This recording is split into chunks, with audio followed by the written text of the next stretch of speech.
Racikan Berita.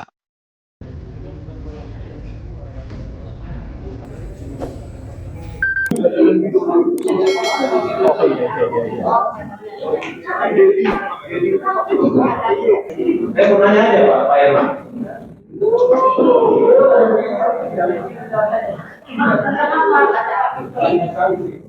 Ya.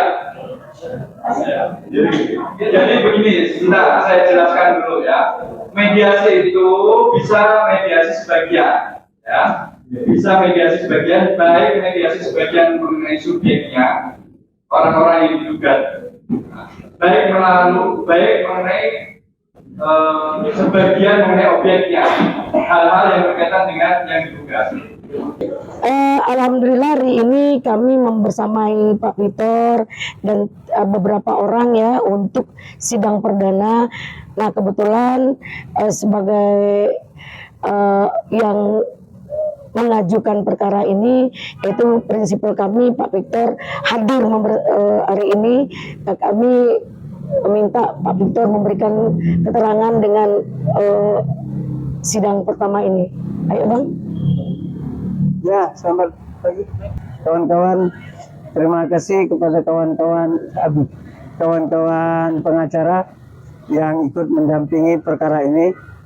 Jadi perkara ini yang mengajukan bukan kita, Pak Iman. Jadi Pak Iman mengajukan gugatan perdata. Dia menganggap kita menyerang dia. Jadi kebetulan kita diuntungkan kalau kita mampu nanti mengalahkan apa yang dia tuduhkan, maka kita mendapat manfaat besar karena kita nggak mungkin mengajukan ini ke pengadilan. Nah karena dia yang ngajukan, kita mau lawan. Nah harapan kita itu, jadi kita mau memaparkan tentang bagaimana peristiwa awalnya. Terima kasih. Ada Pak Abi. Ayo Pak, silakan langsung. Pak, Gimana tanggapannya tentang sidang perdana hari ini? Ya, kita sebagai warga negara, Bapak Victor Sundari sebagai warga negara yang baik, hari ini hadir di Pengadilan Jakarta Pusat. Kita tahu Jakarta Pusat itu adalah tempatnya pengadilan terbaik. Hakim-hakim yang terpilih juga adalah hakim yang terbaik, karena ini merupakan representasi daripada posisi hukum, konfigurasi hukum, representasi dari hukum dari masyarakat Indonesia. Hakim-hakim yang ada di sini merupakan hakim internasional, karena secara ex officio mereka adalah hakim-hakim yang mewakili bangsa Indonesia. Karena itu kita berharap bahwa hakim-hakim dari Jakarta Pusat akan memutuskan hal yang adil. Karena apa? Sebagai hakim internasional, sebagai wajah dari Indonesia, harusnya hakim-hakim yang ada di Jakarta Pusat tidaklah hakim-hakim yang tingkat rasa keadilannya itu setengah dari Nabi. Dia harus mengadili, hal yang benar katakan benar, hal yang jujur harus dia katakan jujur, hal yang salah harus dia katakan salah. sekali lagi Hari ini kita tidak pernah, Pak Victor Sundari tidak akan pernah mundur. Kita juga berharap bahwa jaksa-jaksa di sini sebagai pengacara negara, mereka mewakili negara untuk kepentingan bangsa, untuk kepentingan seluruh rakyat Indonesia, bukan menjadi kacung, bukan menjadi orang-orang kacung atau jonggos dari para orang tertentu, apalagi menjadi jonggos dari oligarki yang jahat yang merampas hak rakyat di mana-mana. Saya kira pesan kami terakhir yang pertama pada kesempatan ini adalah itu. Kami berharap bahwa hakim-hakim Jakarta Pusat yang memeriksa, mengadili perkara ini akan memutuskan yang terbaik sesuai dengan status mereka sebagai hakim-hakim terpilih yang mewakili wajah Indonesia. Pengadilan Jakarta Pusat adalah etalase, adalah tempat keadilan negara Republik Indonesia, wajah kita di mata nasional, di mata internasional. Terima kasih. Ya, selamat pagi semuanya. Assalamualaikum warahmatullahi wabarakatuh. Kami dari tim advokasinya Bapak Bambang Victor Suryadi. Itu kebetulan hari ini adalah sidang perdana ya, sidang perdana. Insya Allah kami tim advokasinya akan berjuang dengan keras ya, kami akan berjuang dengan keras. Kami akan menunjukkan bahwa klien kami itu bukan apa yang dituntut oleh Bapak siapa? Paiman. Bapak Paiman. Demikian. Terima kasih. Assalamualaikum warahmatullahi wabarakatuh. Terima kasih. Terima kasih. Inilah hari ini kita akan melihat potret hukum di bangsa ini, di mana semua disamaratakan dalam penegakan hukum. Ingat, kami sesuai pasal 5 undang-undang dilindungi oleh undang-undang, yaitu penegak hukum Egy Sujana sebagai praktisi hukum, polisi, jaksa dan hakim, itu semua hukum. Ini kalau dilakukan gugatan terhadap Egy Sujana dalam membela kliennya, ini error en persona, tidak layak dan tidak patut. Mudah-mudahan nanti dipahami oleh hakim membersamai semua perkara dalam kasus yang sama. Ini sangatlah tidak elok. Maaf, di sini digugat, apakah penggugat paham dengan hukum atau pengacaranya mengerti nggak dengan hukum yang sedang berlaku saat ini yang digugatnya? Kita yakin dan percaya warga negara yang baik dan bayar pajak itu sah saja dia membuat gugatan. Tapi apakah ini substansinya masuk? Sementara kita hanya seorang masyarakat yang butuh kepastian hukum oleh pejabat publik tentang ijazah, kok menjadi gugatan? Gila nggak nih? Gila nggak? Nah, ini yang digiring-giring terus oleh orang-orang yang tidak berkompeten, oleh orang-orang yang tidak punya intelektual, tidak jalan isi pikirannya, sehingga gugatan ini berjalan. Padahal ini tidak patut. Kenapa? Ada orang yang ingin membuktikan ijazah tersebut. Ada orang yang secara ahli bersikap tentang ijazah tersebut, dan kami sebagai pengacara ini tidak boleh digugat secara pidana dan perdata. Kami sama, hakim tidak boleh digugat, polisi juga tidak, jaksa juga tidak, dan kami juga tidak. Nah, inilah yang salah pemahaman hukum, sehingga advokat yang berada di pihak mereka tidak paham dengan hukum.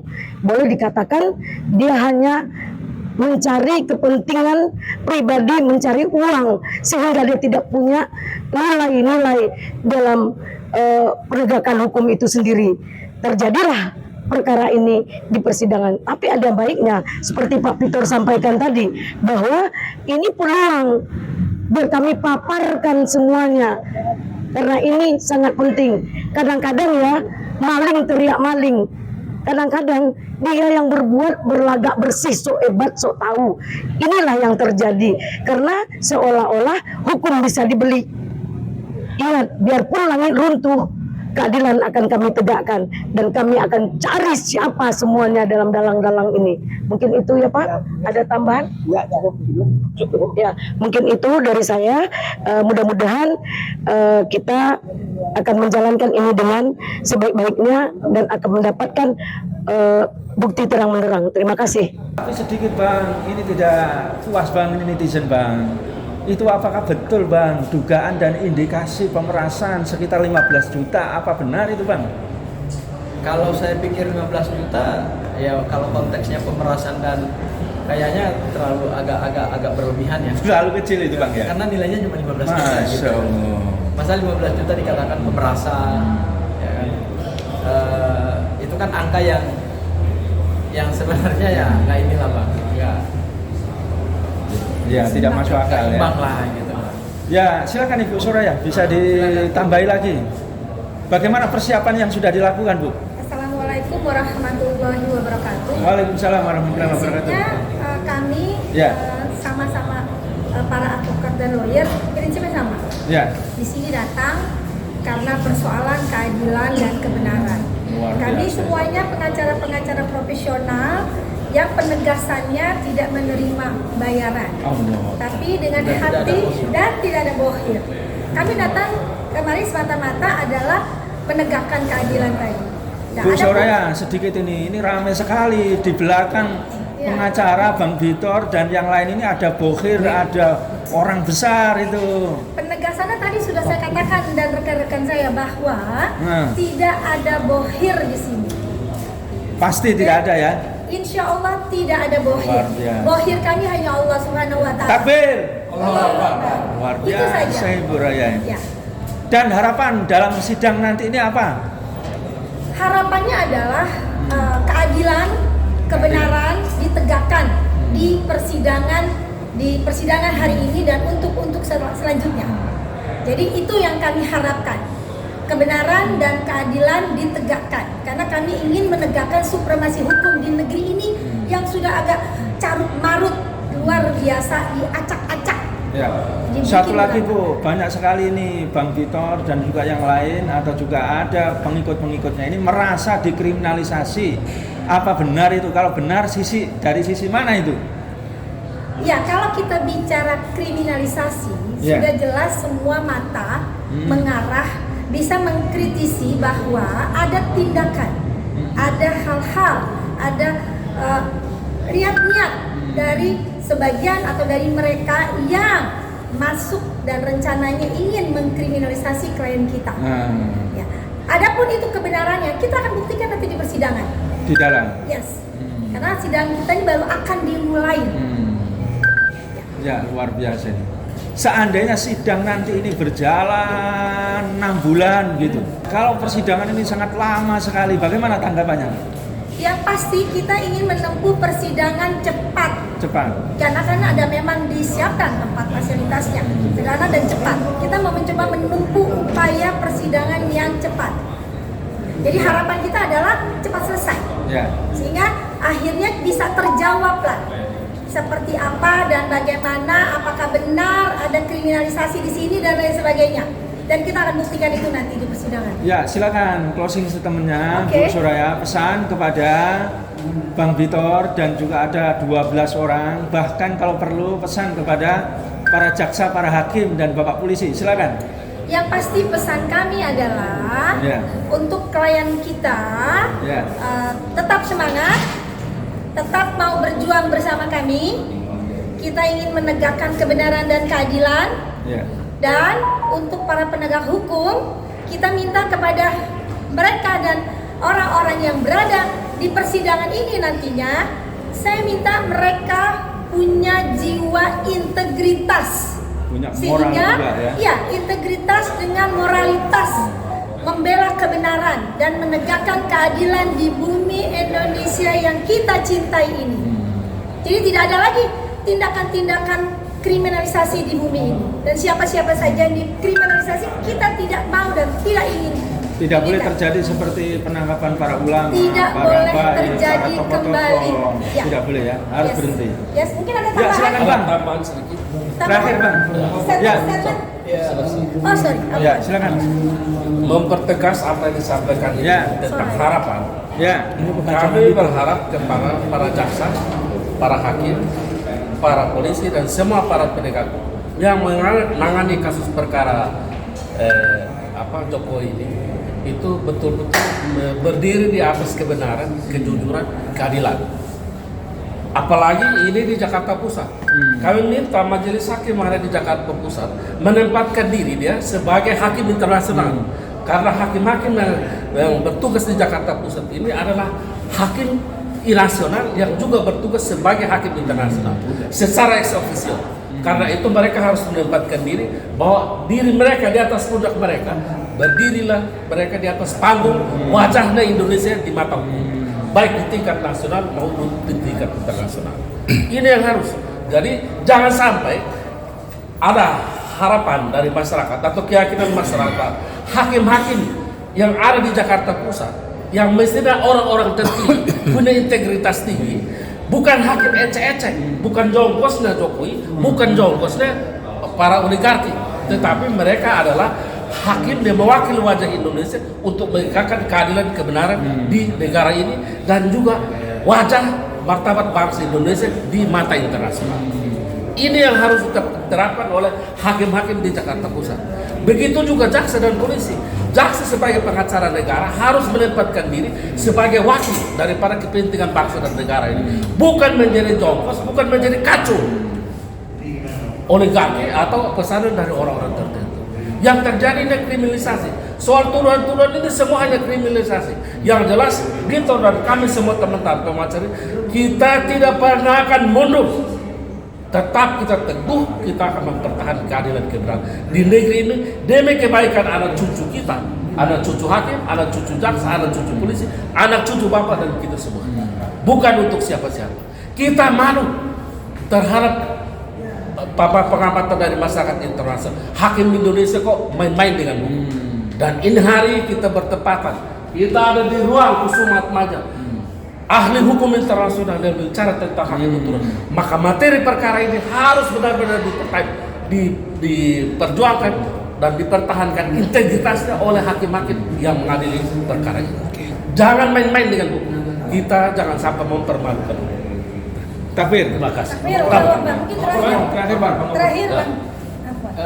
Bang, harapan masyarakat betul-betul keadilan ditegakkan Bang. Karena kalau tidak, hakim, Pak Polisi ini akan menghadapi pengadilan masyarakat dan pengadilan akhirat Bang. Bagaimana Bang? Ya, Closing, Bang. Secara konstitusional sudah ditegaskan dalam pasal 1 ayat 3 Undang-Undang 45 bahwa Indonesia adalah negara hukum. Negara yang menganut asas prinsip atau prinsip rule of law. Salah satu ciri dari prinsip rule of law itu adalah adanya lembaga peradilan yang bebas, tidak boleh diintervensi oleh pihak manapun. Karena dari tiga cabang kekuasaan yang kita kenal dalam praktek negara presidensial atau negara demokrasi, ada legislatif, ada yudikatif, kemudian juga ada eksekutif, ya kan? Satu-satunya lembaga yang diharapkan sebagai lembaga untuk memberikan keadilan, kemudian penegakan hukum yang berbasis pada prinsip-prinsip kebebasan di dalam membuat putusan, yaitu adalah lembaga yudikatif. Dan hari ini kita ada di Pengadilan Negeri Jakarta Pusat untuk menghadapi satu gugatan perdata yang diajukan oleh Pak Paiman sebagai salah satu pihak yang terkait dalam isu ijazah Pak Jokowi yang diduga palsu, kemudian melakukan perlawanan terhadap teman-teman yang sedang berupaya untuk membongkar keaslian atau kebenaran ijazah tersebut, dan beliau melakukan gugatan baru. Kami hargai, ya, karena itu adalah hak hukumnya beliau. Tapi apakah gugatan ini berdasar secara hukum atau tidak, tentu kita akan melihat pada dalil-dalil gugatannya, baik dari sisi posita maupun juga nanti kita lihat pada petitumnya, gitu ya, apa sih yang didalilkan dan apa yang diinginkan, gitu ya. Yang pertama. Kemudian yang kedua, nanti pada saat kita masuk dalam proses persidangan, undang-undang kekuasaan kehakiman dan HIR kita itu telah menegaskan bahwa asas hukum acara kita baik pidana maupun perdata itu adalah peradilan yang cepat, sederhana dan berbiaya ringan. Ya, jadi dalam hal ini kita menginginkan supaya proses persidangannya nanti tidak boleh lagi berbelit-belit, gitu ya. Kami pada saat pemanggilan pertama dan pemanggilan kedua memang kami tidak hadir karena itu sebetulnya lebih kepada kelalaian administratif. Jadi bukan karena kemauan Pak Victor untuk tidak menghadapi gugatan ini, tetapi karena kelalaian administrasi dari sisi pengadilannya aja, yaitu salah mengirimkan surat rilis panggilan kepada tergugat, gitu ya. Karena pemanggilan itu kan harus dilakukan secara patut, ya, dan meskipun sampai panggilan ketiga ini juga surat panggilan itu tidak sampai ke rumah juga, ya, tapi sebagai satu kepatuhan kita terhadap hukum, compliance kita terhadap hukum, ya kami tetap menghadiri karena sudah dinyatakan secara resmi oleh pihak pengadilan bahwa ini adalah panggilan terakhir dan kami tidak mau nanti putusannya putusan first take, gitu. Artinya kalau putusan first take berarti tidak ada hak untuk kami melakukan pembelaan terhadap kepentingan, gitu ya. Itu yang kedua. Dan yang ketiga, kami minta juga supaya proses hukum ini kan karena dia terbuka untuk umum, masyarakat juga memantau, ya. Dan satu lagi Bang, saya kira ini kesempatan buat kita untuk masuk kepada satu pokok perkara yang selama ini tidak pernah dibuktikan di dalam proses persidangan. Karena kalau kita lihat dari para prinsipal, ya, penggugatnya adalah Pak Victor, kemudian tergugatnya ada 5 orang. 5 orang ini yang selama ini menyuarakan dugaan dalam tanda petik ijazah palsu milik Pak Joko Widodo yang mantan presiden kita, dan kemudian tergugatnya itu ada 3 pihak. Ya, ini berdasarkan informasi dari pengadilan ya, yaitu Kapolri, kemudian Pak Joko Widodo, dan kemudian yang ketiga adalah Rektor UGM. Saya pikir dengan tertariknya 3 tergugat dalam perkara ini malah akan memberikan kita satu keleluasaan dan satu panggung hukum untuk kita masuk ke dalam pokok perkara yang selama ini tidak pernah dipersoalkan. Ya, Yang pokok itu Bang, jasa palsu Pak Jokowi yang diduga digunakan untuk kepentingan kontestasi wali kota, gubernur, dan kemudian presiden. Saya pikir ini mudah-mudahan dengan masuknya 3 turut tergugat dalam menjadi langkah yang lebih terang dan beneran ya. Menjadi satu strategi juga buat kami nanti para lawyer pembela Pak Bitor untuk kemudian kita agak sedikit masuk ke pokok perkara terkait dengan pembuktian ijazah. Gitu. Ya. Kesempatan sebetulnya. Terima kasih. Artinya tidak mendengarkan permintaan tergugat, apalagi tergugat yang nggak hadir dalam hal ini ada Dunia, ada Tifa, Rasul dan kawan-kawan itu ya, Rismon. Padahal panggilannya nggak layak. Nah, kemudian dipaksakan ke tahap persidangan selanjutnya mediasi. Nah inilah yang nggak benar. Nah, makanya kami menolak untuk dilakukan mediasi karena pertama kami itu maksudnya Bang Egy ya dari tergugat 1 ya, karena ini masing-masing ada timnya sendiri-sendiri. Tergugat 1 jelas menolak pertama tidak ada hubungan hukum apapun dengan Pak Iman, kita nggak mengenal Pak Iman, nggak pernah memberikan statement apapun kepada media terkait Pak Iman ya. Jadi itu bukan dari Bang Egy, makanya kami menolak untuk dilakukan mediasi. Yang kedua, karena memang mekanisme persidangannya yang melanggar aturan acaranya, hukum acaranya. Seharusnya kalau ada tergugat yang belum hadir dan belum dipanggil secara layak, harus dipanggil dulu secara layak melalui media. Nah ini yang jadi permasalahannya. Tadi saya keberatan, tapi ternyata hakim sudah berpihak. Nah, makanya nanti kita akan adukan juga lah hakim-hakim yang seperti ini. Ya, itu aja sih intinya. Ya, Bawaslu memang tentu. Dan kita mungkin akan coba minta ganti hakim lah. Kalau ini belum masuk pokok perkara, tapi sudah terlihat keberpihakannya gitu. Ini pemanggilan pembayar. Gitu kan. Kalau aturan acaranya, ketika sudah dipanggil 3 kali tidak hadir dengan alasan surat dikembalikan ke pengadilan karena alamatnya tidak dikenal atau namanya tidak dikenal, ya harus dipanggil melalui media dulu secara 2 kali gitu, atau melalui kelurahan atau wali kota setempat gitu. Nah, ya itu nggak diterima saja, malah dilempar ke penggugat lagi, kan lucu pertanyaannya. Masa penggugat diberikan hak seperti itu untuk memutuskan, sementara tergugat sudah mengajukan keberatan tidak bisa. Itu aja lah, mungkin ini masukan juga buat Ketua Pengadilan Jakarta Pusat nih, harusnya hukum acaranya ditegakkan lah. Mereka yang punya kuasa di pengadilan, jangan mengatakan para pihak. Apalagi itu cuma salah satu pihak itu. Tapi kalau saya mungkin bahwa di gugatan itu tergugat 1 alamatnya benar, tapi di gugatan yang lain alamatnya disatukan satu alamat yang nggak jelas. Tadi saya sudah bilang juga secara substansi gugatan dari awal itu memang sudah bermasalah, baik itu penulisan banyak yang adut lah, tempo gitu segala macam, terus juga masalah alamat dari para tergugat hanya 1 aja yang benar menurut saya, yang Pak Egy aja. Cuman mungkin Pak Egy selama ini nggak hadir karena sedang di luar dan kita perlu mengurus surat kuasanya di KBRI, itu perlu waktu sekitar 3 mingguan lah, makanya kita perlu waktu untuk hadir di situ. Jadi kalau secara substansi ya gugatannya saya tertawakan lah.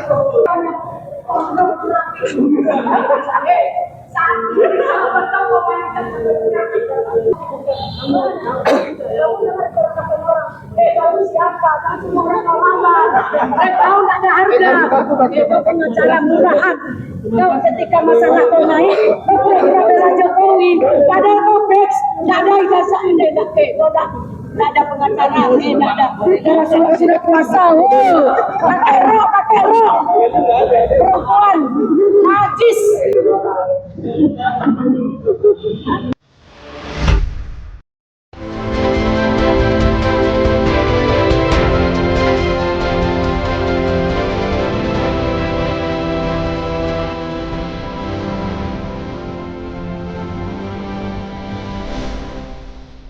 Racikan Berita.